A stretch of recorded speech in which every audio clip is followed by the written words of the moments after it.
संगठन हिसाबै जोंनि गेजेराव गावस्रा गावस्रि जाबोदों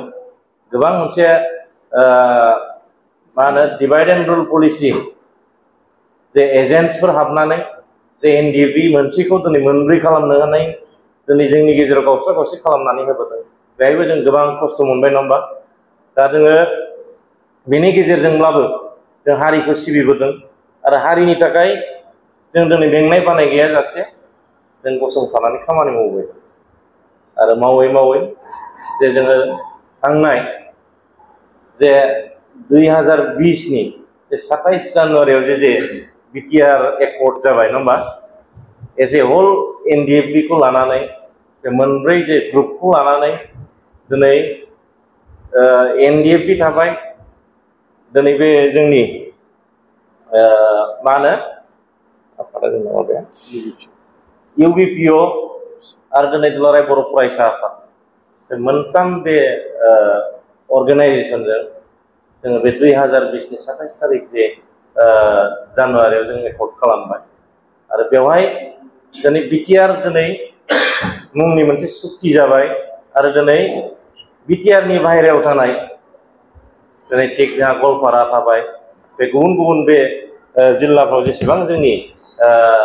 बर'फ्रा रायजो जानानै दङ बिथांमोननि थाखाय जोंहा बिकेडब्लिउएसि बे मोनसे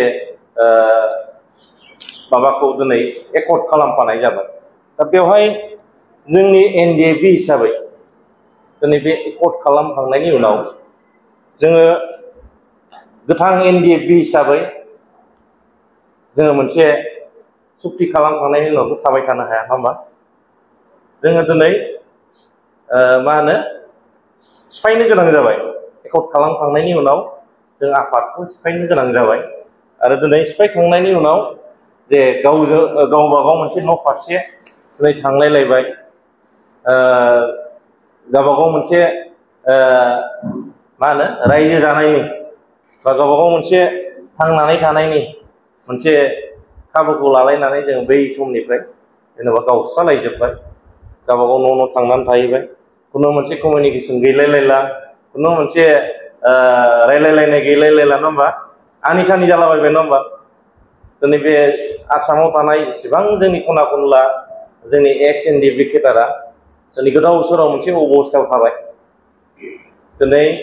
ना बे एकर्डनि गेजेरजों जों मोनसे गावखौनो पार्मानेन्ट मोनसे रिहेबिलिट खालामनो हाखो ना दिनै माबा मोनसे थांनानै थानायनि बे साख्रि बाख्रिनि सुबिदाखौ जों मोननो हाखो बे बुस्थुआ दिनै एकर्ड खालामखांनायनि उनाव बे 4 बोसोर जालांबाय नङा होमबा खुनु मोनसे जोंनि एनडिएफबिनि जे सलुसन बा बे इस्युफ्रा आरो जेफोर जोंनि जे मोननांगौ जोंनि जे थांनानै थानायनि जे राहा जों साख्रि बाख्रि मोननांगौ बेफोरनि फारसे जों दिनै बन्सित जाबोबाय थादों नङा होमबा जों आलादा आलादा जाबाय नों हारसिङै सोरबा लिडारा दिनै बै समाव लिडारमोन दिनै न' फारसे थांनानै हारसिङै जाहैबाय बे हारसिङै बुंब्लाबोथ' बेखौ सोरबाया दिनै गनायनाय नङा बे बुंनाया जेबो खामानि जाला मानो होनोब्ला जों प्लेटफर्मानो गैला दा प्लेटफर्म थानायब्लासो जोङो सोरबा सासे लिडारा फंसे खोथा बुङोब्ला बेखौ हयथ' सोरबा दिनै खोनासंनो गोनां जायो नङा होमबा बा रिटेन भाबै माबा मोनसे जोङो दिनै गभर्नमेन्टनो गथायोब्ला बे खामानि जायो खिन्थु जोंनाव दिनै बे एकर्ड जाजेननायनिफ्राय खुनु मोनसे रावबो जोंनि जे पेन्डिं इस्युनि सायाव रावबो बाथ्रा बुंग्रा बे मानसि गैला जों जायफोर सिस्टेमाव थानाय जोंनिफ्राय एनडिएफबिनिफ्राय जायफोर दिनै इएम जाहैदों सोरबाया दिनै मोनसे बिबानाव लानानै खामानि मावदों सिस्टेमाव दा बिथांमोननि सायाव जों मोनसे आसाखौ खालामदोंमोन दा बिथांमोनाबो गाव गावनि बेक्तिगत माने पलिटिक्सनि सार्थनि थाखाय बिथांमोनहा जोंनि फारसे जेबो समाय होनो हायाखिसै जोंनि जानानै बिथांमोनहा दिनै दिसपुराव बाथ्रा बुंनो हायासै दिल्लीयाव बिथांमोनहा बाथ्रा बुंहरनो हायासै गाव गावनि राजनैतिक सार्थनि थाखाय बेस्थ' थाबाय दा होमब्ला जों मा खालामनांगोन जोंनाव मोनसे बिराद साननाय फैबाय जोङो बिराद मोनसे दुखु नांनानै जों गावफ्लेनानै थानाय जे जोंनि केपेबिलिटि थानाय जोंनि सेंग्राफोरखौ लानानै जों जयै मोनसे प्लेटफर्म बानायनानै जुदि जोंनि इसुनि सायाव रेस्ट खालामाब्ला बे एनडिएफबिआ दिनै खुनु मोनसे एनडिएफबि मुंनि चिन्हआनो थानाय नंला दिनै लामा सामायाव खुनु मोनसे सन्मान होननाय बुस्थु जोंनाव थानाय नंला जिहेतु जों सासे सासे दिनै फ्रिडम फाइटार नङा होमबा जों उदांस्रिनि थाखाय हारिनि उदांस्रिनि थाखाय खामानि मावबोदों जों दिनै थांनानै दङ जायफोर थैलांबाय बिथांमोनखौबो जों सन्मान होदों बिथांमोनखौ जों नेशनेल मार्टियार्स हिसाबै दिनै सन्मान होदों दा जों थांनानै थानाय मानसिया दिनै मोनसे गाव गसंथानानै थालांनो हानाय मोनसे बेबस्थाखौ जे मोननांगौ बा दिनै थैनानै थांनाय बिथांमोननि न'खरा जे मोनसे थांनानै थानाय मोनसे अनसुंथाइखौ मोननांगौ बा जोंखौ दिनै जोंनि वेल उइजारा जोंखौ सापर्ट खालामनानै दिनै खस्थ' मोननांनाय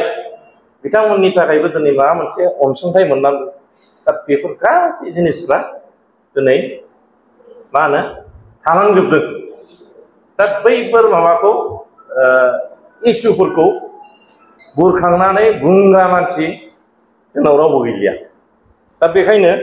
जों बिराद मोनसे गोथौयै सिन्था खालामनानै मोनसे जोंनि गेजेराव दिनै एनडिएफबि एनडिएफबि एस एनडिएफबि आर आरो एनडिएफबि डि नङा होमबा बे मोनब्रै फेक्सन जोंनि गेजेराव लास्ट एकर्ड जाजासिमाव मोनब्रै फेक्सनजों जादों एकर्डआ दा बेहाय आलादा आलादा गावबागाव लाइनजों खामानि मावलायबाय थादोंमोन डिआ डिनि लाइनजोंनो थांबाय थाबाय एकर्ड जाखांनायनि उनावबो एसआइएसनि लाइनजों थांबाय थाबाय ओमफ्राय पिआरपिनि लाइनजों थांबाय थाबाय दा बे रोखोम मोनसे आलादा आलादायै थांबाय थानायखौ जों बिदिजों थांनानै मा जादों जों जुदि इउनाइटेड जानानै मोनसे इसुनि सायाव बाथ्रा बुंनो हायाब्ला जोंखौ रावबो गनायनाय नङा जोंखौ गेलेबाय थागोन दा बे जिनिसखौ नायनानै जों गोबां मोनसे जोंनि गेजेराव दैदेनगिरिफोरनि गेजेराव सावरायलायनानै जोङो इउनाइटेड जों मारै जानो हागोन बेखौ लानानै जोङो गोबांबार सावरायनायनि उनाव जों फर्मेलि दिनै जोंनि बे नमेनक्लेचारआ जेनेबा इउनाइटेड फराम अफ एक्स एनडिएफबि बे दिनै बे प्लेटफर्मनि नामखौ जों दिनै बानायनानै लादों आरो बेखौ जोङो थांनाय 2022नि जे 21 अक्ट'बराव जोङो बे इउनाइटेड फराम अफ एक्स एनडिएफबिखौ जोङो बै चिरां जिल्लानि बे गोरोबथा फार्माव जोङो दानानै लानो हादों 2022नि जोङो बे 21 अक्ट'बराव जे क्ल'जफोरखौ लानानै जों दिनै सान हर जिरायाखै खामानि मावदों दिनै प्रेसार होदों रेस्ट खालामदों दिनै मेम'रेन्डाम रिमाइन्डार होदों बे रोखोम मोनसे जोङो खामानि मावबोबाय थादों बिराद मोनसे फुल सुइं आरो दा बेवहाय जोङो सेन्ट्रेल कमिटि दाखांनायनि उनाव जोंनो जे खना खनला थानाय बे अल आसामावनो मोनफ्रोमबो डिस्ट्रिक्टआव जोंनि एनडिएफबि दंजोबो नङा होमबा मोनफ्रोमबो जिल्लायावनो एनडिएफबि दंजोबो दा बै बिथांमोनखौ मोनसे डिस्ट्रिक्ट कमिटि बानायनानै बिथांमोनाबो जाहाथे जयै जोंनि जेंनाखौ लानानै खामानि मावनायजों लोगोसे ससियेल मोनसे खामानि रायजो राजाफोरजों थाफानानै खामानि मावनो हायो नामा जोंनि एनडिएफबिनि मोनसे माबा नांबोनायनि सनमाना जाहाथे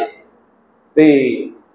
जोंनि बे ससाइटियाव जाहाथे मोनसे मान होजानाय मोनसे परिबेसा फैयो नामा बेखौ लानानै जोङो मोनफ्रोमबो जिल्ला कमिटि जों दानानै होदों दा ओरै संकसनिफ्राय सदिया नङा होमबा बै जनाइसिम जोङो सम्पुर्ण जोङो डिस्ट्रिक्ट कमिटि दाना होजोबबाय दा अनलि बाखिया नैबे साउथार्न पार्ट हिसाबै जोंहा बै गवालपारा थालांदोंमोन कार्बि आंलं थालांदोंमोन गलाघाट बे मोनथाम डिस्ट्रिक्टआ मोनथाम माबाखौ डिस्ट्रिक्ट कमिटिखौ जों दाफुंनो हायाखैमोन आरो बेखौबो जोङो कमिउनिकेसनाव जों थाबालायबाय थादों दा नोंथांमोना बेयाव फैनाया हयथ' बयबो हयथ' मिथिजोबाबो जानो हागौ माखासे जोंनि जिल्ला नैबे क'क्राझार मा होनो जों फुल प्लेजेट बानायनायनि मोनसे सावरायलायनायनि परिबेसफोरखौ लालायबाय थादों थिग दिनै बेहाय लाफैबाय आरो बेवहाय मोनसे जोंनि नैबे गवालपारा जे जिल्लानि सिङाव थानाय खना खनला हयथ' एनडिएफबि होननाय सोदोबखौनो हयथ' बावलांसिगौमोन खोमा नङा नंगौ ना? दा मोनसे सिनायथिनि गेजेरजों मोनसे सन्मान नङा होमबा? जाहाथे जोंनि माबाया एनडिएफबि नांनाया इन फिउचार जाहाथे हिस्ट्रि जेनेरेसनाबो जाहाथे मिथिलाङो बे जिनिसखौ लानानै जों दिनै बे इउनाइटेड फराम अफ एक्स एनडिएफबिखौ जों दादों। सन्मान गैयै जाबायमोन। बहाबा सोरबा सिभिल मानसिफोरजों दमहोजानाय थेख्लायजानाय बे अबस्था फैबायमोन। मोनफ्रोमबो बे माबायावनो जिल्लायाव जोङो मोनसे जिनिसफोरखौ रिपर्टफोरखौ नुबाय थादों। सोरबाया लोंला जालाजों दिनै थैलांनाय, सोरबाया दिनै लोंला जालाजों बेमारि जालांनाय, बेबायदि अबस्थाफ्रा माने बे जोंनि एक्स एनडिएफबिनि गेजेरावबो जानो हमलांबायमोन। खिन्थु मोनसे दिनै नैबे प्लेटफर्म बानायनायनि उननिफ्राय जे एक्स एनडिएफबि हिसाबै जों मोनसे सन्मानखौ दा मोनफिनदों आरो सन्मानजों लोगोसे जोंनि जे खामानि मावनाय बेखौ दिनै रायजो राजा बा दिनै जोंनि गोरों गोराफ्रा नुदों।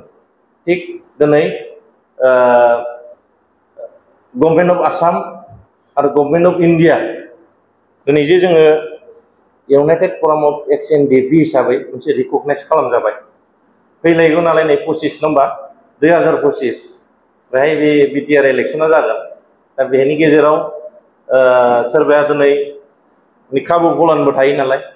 दा बेफोरखौ नायनानै गाव गावनो सांग्रां जानो गोनां आरो दा ओंखायनो बिनि सायावबो आं एसे बाथ्राखौ बुंबाय। जाहाथे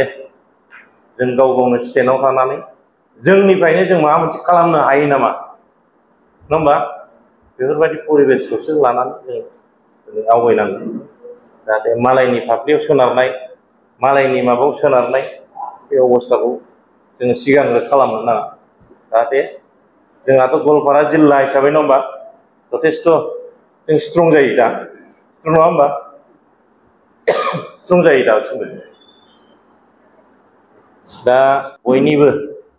मोजां आरो मोजांनि थाखाय जों दिनै बे प्लेटफर्मखौ बानायनाय जादों। जाहाथे जोंनि एक्स एनडिएफबि हिसाबै जों मोनसे खौसेथियैनो थालांनो हाबाय थाथों आरो खौसेथिनि गेजेरजोंनो जोंनि जेंनाफोरखौ बोस्रांनायनि जे माबाखौ खाबुखौ जों लालांबाय थानो हाथों। बे उद्देश्यखौ लानानै जोङो इउनाइटेड फराम अफ एक्स एनडिएफबिखौ जों मोनसे डिसिप्लिननि गेजेरजों दिनै लांबाय थादों आरो फैगौ समफ्राव जों माबा मोनसे जुदि एजिटेसन हाबाफारि जुदि लानांगौ जायोब्ला मोनफ्रोमबो जिल्ला कमिटिफ्रा बेहाय दिनै बाहागो लानांगोन आरो हयथ' जों खालामनांनोबो गोनां जानो हागौ। बे एजिटेसन प्रग्रामफोरखौ जों हयथ' बावैसोनि उनाव खालामनांनोबो गोनां जानो हागौ। मानो होनोब्ला जोङो दिनै एकदम जोंनि इसुआ बा जोंनि जे जेंनाया 1%बो सुस्रांजायाखै। जोंनि फारसे नायोब्ला जों थांनानै थानायनि जे राहा, जे जोंहा साख्रि बाख्रिनि मोननायनि मोनसे माबा दङमोन नङा होमबा? क्ल'जआव लिरनाय मथे एक्स एनडिएफबि हिसाबै गावनि बैसोआ जायाबाबो न'खरनि मानसिया मोननांगौ। दा बे मोनसे जिनिसफ्रा दिनै मावफुंजायाखै आरो दिनै थैनायफोरनि जे एक्स ग्रेसियाफ्राबो दिनै मोनफुंजायाखै आरो जोंनि थांनानै थानायनि जे थालांनाय माखासे माबाफ्राबो दिनै मोनफुंजायाखै आरो बेफोरखौ दिनै गासिबो बे मावफुंनांगौनि थाखाय प्रेसार होनांगौनि थाखाय नैबे जोंनि प्लेटफर्मा दा दरखार जानानै दं आरो दिनै बबेबा राजनितिक दोलोआव थानानै बेफोर जेंनानि थाखाय बाथ्रा बुंनो हाया। जों दा हाबाफारिनि सोमोन्दै जे बेखेवनाय बिबुंथि आं बेखौ बेखिनियावनो फोजोबनाय जाबाय। गोजोन्थों।